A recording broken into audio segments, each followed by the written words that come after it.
Alhamdulillahilladzi arsala rasulahu bil huda wa dinil haq liyusirahu ala dini kullihi walau karihal musyrikun. Asyhadu an la ilaha illallah wahdahu la syarikalah wa anna Muhammadan abduhu wa rasuluhu alladzi la nabiyya ba'dahu amma ba'du. Ikhwati iman rahimakumullah, masih dina harangkeun kumaha kisah Nabi Ibrahim. Sabada Nabi Ibrahim ngebangun pondasi tina Ka'bah sareng Nabi Ismail, aranjeunna duaan ngadoa ka Allah Subhanahu wa taala, Rabbana taqabbal minna innaka antas samiul alim. Tajang di ayat 128-na, Rabbana waj'alna muslimin laka. Nun Gusti mugia dijantenkeun abdi sadaya teh jama-jama anu sumerah diri ka anjeun. Ieu janten emutan kanggo urang sadayana bahwa Nabi Ibrahim dan Nabi Ismail itu adalah seorang nabi yang dimaksum, dijaga dari perbuatan dosa. Kenapa harus menjadikan atau meminta maaf atau berserah diri? Padahal mereka itu sudah ada dalam keadaan muslimain, dua-duanya itu berserah diri kepada Allah Subhanahu wa taala. Ieu sami sareng doa urang sadayana nalika salat kana Al-Fatihah, ihdinas siratal mustaqim. Nun Gusti tunjukkeun ka abdi jalan anu lempeng. Aya urang keur aya di jalan mana? Lamun mimeutanana pangnuduhkeun ka jalan lempeng berarti urang keur teu aya di jalan anu lempeng. Padahal kan urang tos aya di lebet. Tos aya dina agama Islam, mengapa harus meminta lagi berdoa ditunjukkan pada jalan yang lurus? Nah, maka maksud doa di sini adalah berdoa meminta keteguhan, keistiqomahan. Sabab lamun anu di luar mah kadoana teh hayang bisa ke jero, lamun di jero ngadoana aneh. Mantak tadi tulah hayang ka jero. Mun di jero mah ngadoana mudah-mudahan pancen cicing istiqomah di jero tong nepi ka dikaluarkeun. Nah, ini juga doa Rabbana waj'alna muslimain, Gusti jadikeun abdi jama-jama anu sumerah diri. Ya loyog sareng surah Ali Imran ke urang bakal ditepangan, ya ayyuhalladzina amanu taqullaha haqqa tuqatih wa la tamutunna illa wa antum muslimun. Allah Subhanahu wa taala sampai memperingati kepada kita, jangan kalian meninggal kecuali dalam keadaan muslim, berserah diri. Maksudnya dalam setiap perbuatan kita selama hidup harus berada dalam keadaan Islam. Kenapa? Karena kita tidak tahu kapan kita meninggal dunia. Jangan sampai Allah Subhanahu wa taala mewafatkan kita ketika bermaksiat, tidak dalam keadaan muslim. Ai muslimun teh merupakan kecap isim jamak untuk isim fa'il tina kecap aslama. Aslama teh kurang sok diartikeun sumrah diri. Aya oge kalimat salamatun artina teh salamat. Aya nu salamat mah teu aya kacacatan. Jadi orang-orang anu sumrah diri itu adalah orang-orang yang selamat karena dia terbebas dari kecacatan, kecelakaan. Kecelakaan apa? Kecelakaan dari penyimpangan akidah yang benar, musyrik, riya jeung sajabina. Maka ikhwati rahimakumullah, muslim ini adalah bentuk yang konkret, bisa ditinggal. Maka ketika orang-orang Arab itu menyatakan beriman pada Nabi Muhammad SAW, oleh Allah Subhanahu wa taala disindir. Qalatil arabu amanna qul lam tu'minu walakin qulu aslamna. Nah, kami beriman, Allah teh tong nyaritakeun beriman, da iman mah dina hate. Buktikeun we tah lamun anjeun nyaritakeun ikrar dua kalimat syahadat, ta eta teh sebatna tos muslimun. Anjeun adalah jalma anu muslim.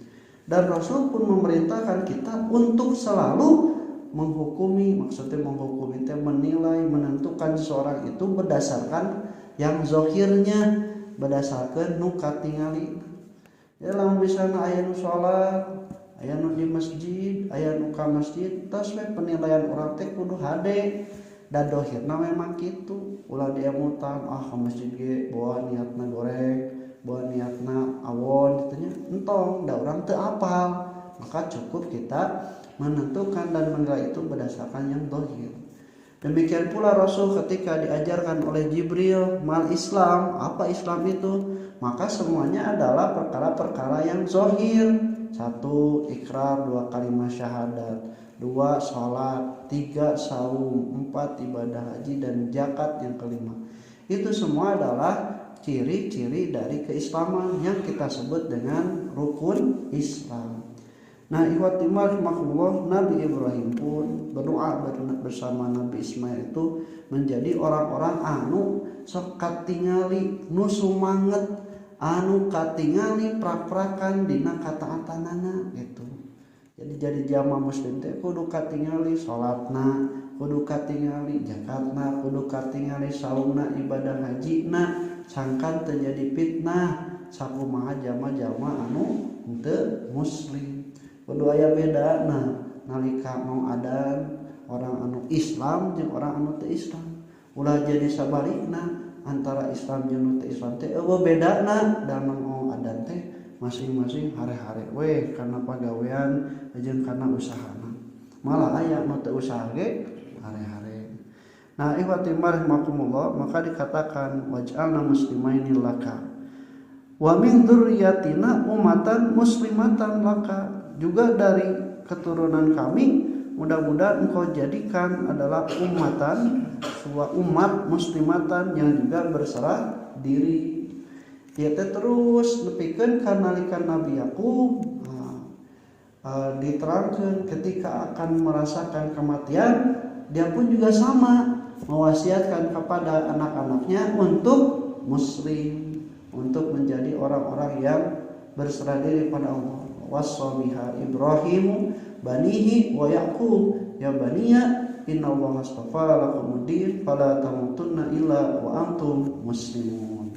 Jadi nu dipapatahankeun teh nu dipapadonkeun teh eta nu pokona katurunan urang teh kudu dijadikeun jama-jama nu sarua agamana anu Islam anu sumerah diri ka Allah Subhanahu wa taala. Kadirna kaban Ismail keluar umat Nabi Muhammad sallallahu alaihi wasallam. Sanajan cek Allah la yanalu ahdi zalimin, tidak akan menyampai kepadaku janji-janji untuk menjadikan imamku orang-orang yang zalim, karena di antara keturunan Nabi Ibrahim dari jalur Nabi Ishak, Nabi Yakub ada Yahudi dan Nasrani yang justru mereka itu berbuat zalim, tidak Islam, tidak sumerah diri ketika datang Nabi Muhammad SAW. Lalu Nabi Ibrahim pun setelah mendirikan pondasi Ka'bah itu, Nabi Ibrahim bertanya, meminta cara ibadahna kumaha, tempat ibadahna terus aya cara ibadahna kumaha. Maka ternyata Allah memerintahkan pada malaikat Jibril untuk memperlihatkan bagaimana tata cara manasikan. Manasik itu satu ada yang disebut dengan tempat untuk nusuk, tempat untuk ibadah. Maka diperintahkanlah Nabi Ibrahim itu ini tempat-tempat ibadah di sekitaran Ka'bah. Ada juga menurut para pendapat sahabat bahwa yang dimaksud dengan manasik ini adalah tata cara ibadah Nabi Ibrahim ketika berada di Ka'bah, termasuk diajarkan tawaf, kemudian juga sa'i, kemudian diajarkan jumroh, wukuf, dan di Arafah itu semua diajarkan sebagai manasik.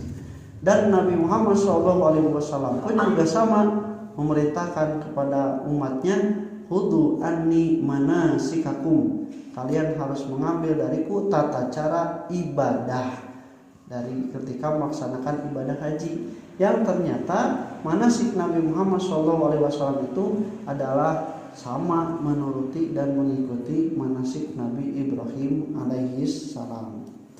Ya janten dalil kanggo urang sadayana yen buktina sumerah diri teh nya kudu nurut kanu tata cara jeung aturan. Jadi urang kalau misalnya teh nyebutkeun sumerah diri mengikuti aturan perusahaan prak-prakan teu mengikuti aturan perusahaan eta teh sarua jeung patojaiyah yang berbeda ongkos narek nurut karena aturan tapi ternyata tadi lakukan. Nah kemudian watimar rahimakumullah watub alaina dan terimalah tobat dari kami innaka antat tawwabur rahim sungguhnya engkau maha penerima tobat dan juga maha penyayang. Ieu sami di surah Al-Baqarah nutos kalangkung di ayat 37-an sampai terepatnya ketika Nabi Adam alaihissalam fatalaqa Adamu min rabbih kalimatin fataba alaihi innahu huwat tawwabur rahim. Nabi Adam menerima kalimat-kalimat sebagai bentuk pertobatannya, kemudian Allah menerima tobat Nabi Adam, sungguhnya Allah maha penerima tobat dan juga maha penyayang. Sigana lamun bab Nabi Adam rada kahartos magi Nabi Adam tos milampah kesalahan, tapi Nabi Ibrahim tos milampah kebaikan atas ibadah atas ngabangun Ka'bah. Kenapa juga harus menerima atau meminta tobat pada Allah Subhanahu wa taala? Ini yang dikatakan para ulama, urang teh sanajan keur ngalakukeun ibadah ge tidak menutup kemungkinan ada dosa-dosa kecil yang mungkin terselip karena bisikan setan seperti riya. Antak nalika urang salat ku Nabi Muhammad beres salat teh dipiwaran naon? Istighfar. Istighfar teh minta naon? Minta ampun. Naon minta ampun atas naon? Milampah dosa. Salat mah lain dosa, salat mah ibadah. Nah kudu minta ampun. Minta ampun bisi kaselip dina ibadah urang sadayana aya ria, aya teu husu, aya pikiran kaditu kadieu nu menodai nilai ibadah urang sadayana. Kemudian dibentuk dalam kalimat fa'al. Fa'al itu berarti berulang-ulang. Ini juga jadi dalil bahwa kalau seorang manusia itu berdosa, maka dia itu ketika bertobat artinya kembali lagi ke posisi awal. Karena ketika manusia melakukan dosa, dia menjauhi Allah dan Allah pun otomatis menjauhi dia karena melakukan dosanya. Ketika manusia tersebut sudah sadar, kemudian dia harus kembali lagi kepada posisi semula, tidak melakukan dosa, taat lagi pada Allah. Maka Allah pun juga sama akan tobat, akan kembali lagi kepada manusia itu. Ngan emotanana leuwih gede hayang manusia balik ke Allah, leuwih gede kahayang Allah balik ke manusia. Oh, lebih gede Allah. Kumaha teh buktina? Hiji dicapkan kalimat tawab. Tawab itu berulang-ulang dengan cara apapun. Sataacan manusia lakukan dosa lagi geus dibere hate ngadeg-deg. Jantung berdetak, sirah sieun kapanggih eta teh cara Allah supaya manusia balik deui ka ngalakukeun.